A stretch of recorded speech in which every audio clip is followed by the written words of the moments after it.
बलिया गलिया पर लिखवाला हो जईबू मशहूर। छोरा बलिया के पटैहा हो माजा मिली भरपूर, माजा मिली भरपूर, काजल माजा मिली भरपूर। बलिया गलिया पर लिखवाला हो जईबू मशहूर। छोरा बलिया के पटैहा हो माजा मिली भरपूर।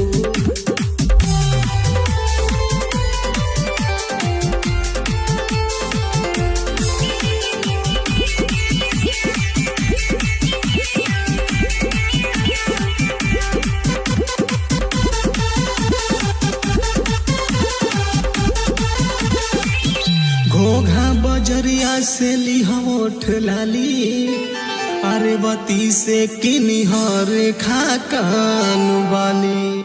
अब बेलथरा से लिह सोना सूट तू हो पियर, आ पेन्ही के घूमी हा मनियर में तू दियर। त घघरा अगरा में पहिनी हो जईबू मशहूर।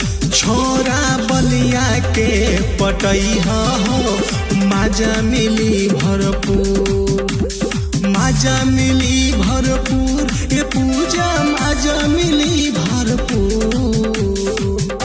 तबलिया गलिया पर लिखवाला हो जईबू मशहूर। छोरा बलिया के पटैहा हो माजा दिले भरपूर।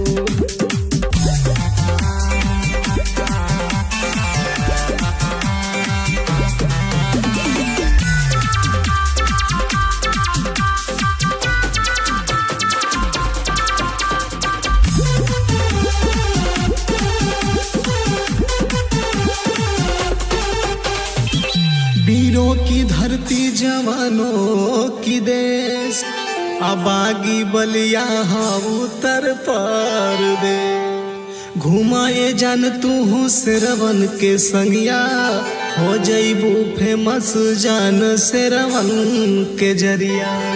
त सेल्फी ली हो बेयासी पुल पर लाइक मिली भरपूर। अचुमा गोबर धन राजा के दीहा हो माजा दिले भरपूर, माजा दिले भरपूर, ए पायल माजा दिले भरपूर।